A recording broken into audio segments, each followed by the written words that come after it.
আসসালামু আলাইকুম আমার প্রান্তীয় শিক্ষার্থী বন্ধুরা, আশা করি আপনারা সবাই ভালো এবং সুস্থ আছেন। প্রিয় শিক্ষার্থী বন্ধুরা, আজকে আমি আলোচনা করব এইচএসসি অর্থাৎ একাদশ এবং দ্বাদশ শ্রেণীর একাডেমিক আইসিটি বইয়ের চ্যাপ্টার 3.1 এর অর্থাৎ আমাদের 3.1 এর বিষয় হচ্ছে সংখ্যা পদ্ধতি।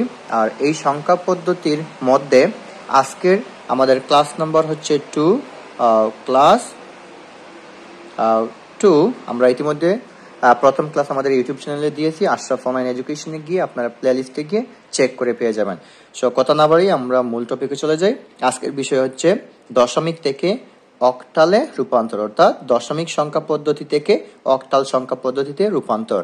আমরা গত ক্লাসে আলোচনা করেছিলাম সংখ্যা পদ্ধতি 4 প্রকার, একটা হচ্ছে দশমিক, বাইনারি, অক্টাল এবং হেক্সাডেসিমাল। সো আজকে আমরা আলোচনা করব কিভাবে আমরা দশমিক সংখ্যাকে অক্টাল সংখ্যায় রূপান্তর করব। সো যারা আগের ভিডিওটি দেখো নাই অবশ্যই ইউটিউবে গিয়ে আমাদের ভিডিওটি দেখে আসবা, তাহলে বেসিক ধারণা পেয়ে যাবা। সো আমি শুরু করি। প্রথম অংশ আমরা বলেছি যে একটি অঙ্কে দুইটা অংশ থাকতে পারে। যেমন আমি যদি লিখি 12.31, এটা হচ্ছে আইসিটি ভাষায় রেডিক্স পয়েন্ট, আর এটা হচ্ছে পূর্ণ সংখ্যা, এটা হচ্ছে ভগ্নাংশ। অর্থাৎ দশমিকের আগের অংশ হচ্ছে পূর্ণ সংখ্যা এবং দশমিকের পরের অংশ হচ্ছে ভগ্নাংশ। সো আমরা দশমিক থেকে যখন অক্টালে রূপান্তর করব, যদি সংখ্যাটা পূর্ণ সংখ্যা হয়, আমি ব্যাঙ্গে ব্যাঙ্গে দেখাচ্ছি, অবশ্যই সাথে থাকবা। আর কোনো কিছু না বুঝলে কমেন্টে কমেন্ট করবা। সো একটি দশমিক সংখ্যা আমি যদি লেখি, দশমিক সংখ্যা কি, আমরা 0 থেকে 9 পর্যন্ত যে চিহ্নগুলো ব্যবহার করি এগুলো হচ্ছে দশমিক সংখ্যা।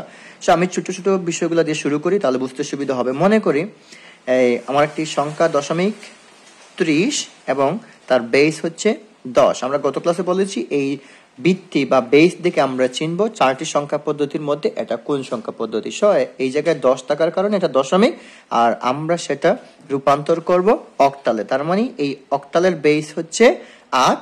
আমরা এখানে কুয়েকশন রাখবো, অর্থাৎ দশমিকে যখন 30 থাকে তখন অক্টালে তার মান কত। আমরা জানি অক্টাল সংখ্যা পদ্ধতিতে এই 8টি চিহ্ন ব্যবহার করা হয়, 0 1 2 3 4 5 6 7, এতটুকু পর্যন্ত আমরা ব্যবহার করি। অর্থাৎ অক্টাল সংখ্যা পদ্ধতিতে 8 এবং 9 নেই। সো এটা আমরা চিনার উপায় হচ্ছে বেস দেখে আমরা চিনবো এটা কোন সংখ্যা পদ্ধতি, আর এখানে আমাদের এই 0 থেকে 7 পর্যন্ত যে কোনো সংখ্যা বসতে পারে। সো প্রিয় শিক্ষার্থী বন্ধুরা, আমি যে বলছিলাম আমাদের একটা অঙ্কের মধ্যে দুটো অংশ থাকতে পারে, পূর্ণ সংখ্যা থাকতে পারে, ভগ্নাংশ, আবার উভয় একসাথে থাকতে পারে। সো এই জায়গায় আমরা দেখতে পাচ্ছি 30 হচ্ছে পূর্ণ সংখ্যা। যখন আমরা দশমিক থেকে অক্টালে রূপান্তর করব, অঙ্কটি যদি পূর্ণ সংখ্যা হয় তাহলে আমরা প্রথমে লিখব 30, দেন আমরা লিখব ভাগ শেষ।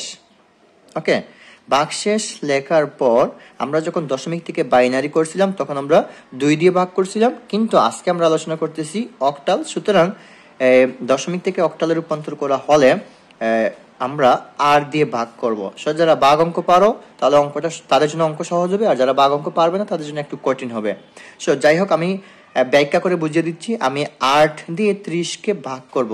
আমরা যদি 8-এর নামতা পড়ি তাহলে 8 থেকে 8, 8 দুগুণা 16, 3 8 24, 4 8 32। এই জায়গায় আমরা ফলো করে দেখো, 4 8 32 আর 3 8 24। এই জায়গায় দেখো 4 বার গেলে 32 হয়ে যায়, কিন্তু আমাদের এখানে আছে 30, তার মানে 4 বার নিলে হবে না, আমরা 3 বার নিব। সো এই জায়গায় ভাগফলটা হবে আমাদের 3, আর 3 কত 26।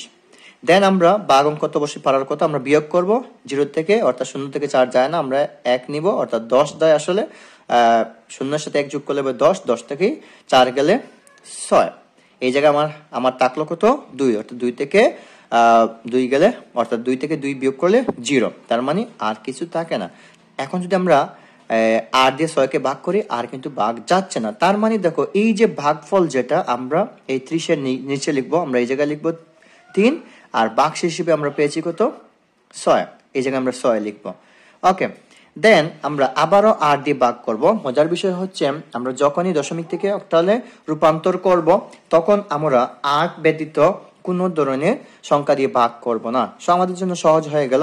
এখন আমরা আবারও 8 দিয়ে এই 3কে আমরা ভাগ করব। যদি আমরা 8 দিয়ে 3কে ভাগ করি, অর্থাৎ বাহ্য হচ্ছে 3 আর ভাজক হচ্ছে 8, অর্থাৎ দেখো বাহ্য কম বাজক বেশি, তার মানে এটা বাঘ যাচ্ছে না, তার মানে ভাগফল 0 আর ভাগশেষই কিন্তু এই 3 থাকবে, তার মানে ভাগফল হচ্ছে 0 আর ভাগশেষ হিসেবে আমাদের থাকবে কত, এই 3টাই থাকবে। সো আমরা গত ক্লাসে বলেছি যখন আমাদের এই জায়গায় 0 বা 0 চলে আসবে তখন আমাদের অঙ্কটা শেষ হয়ে যাবে। প্রিয় শিক্ষার্থী বন্ধুরা, দেন আমরা যেহেতু আমাদের 0 চলে আসছে আমাদের অঙ্ক এই জায়গায় শেষ হয়ে যাবে, আমরা এই জায়গায় লিখবো MSB অর্থাৎ মোস্ট সিগনিফিকেন্ট বিট, আর এই জায়গায় লিখবো আমরা LSB, আমরা গত ক্লাসে বলেছি লেস্ট সিগনিফিকেন্ট বিট।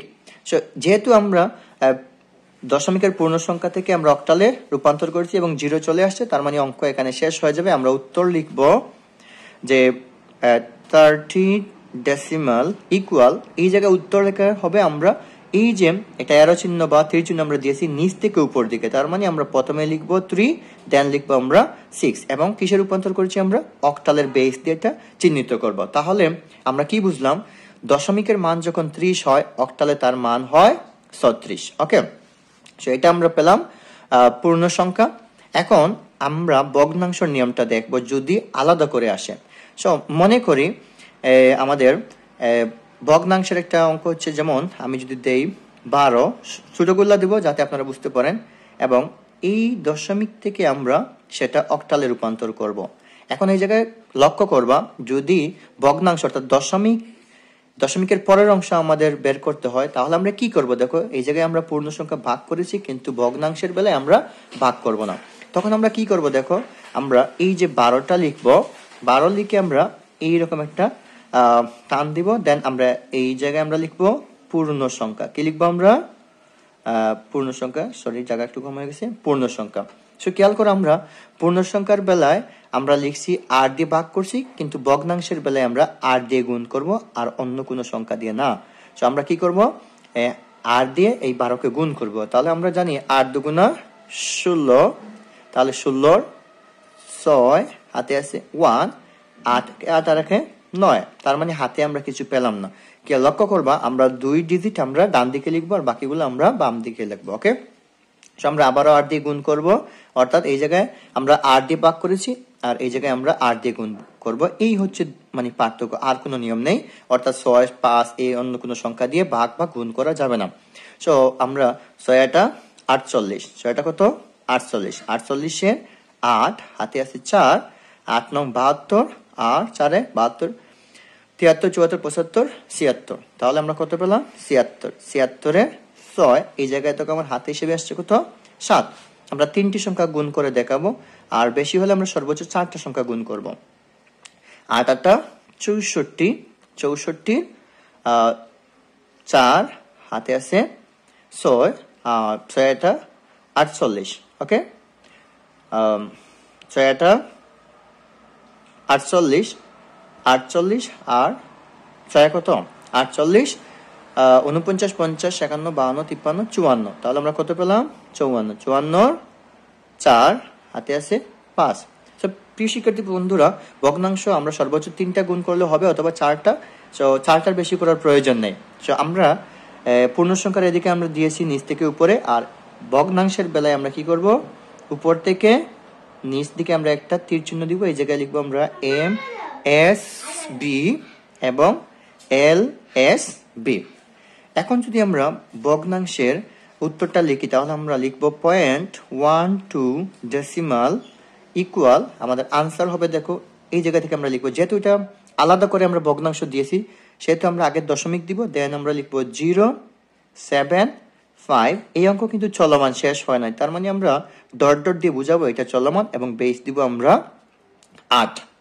আশা করি বুঝতে পেরেছ। এখন যদি আমাদের একসাথে অঙ্কতে চলে আসে, আমি এই জায়গায় দেখিয়ে দিই অল্প করে।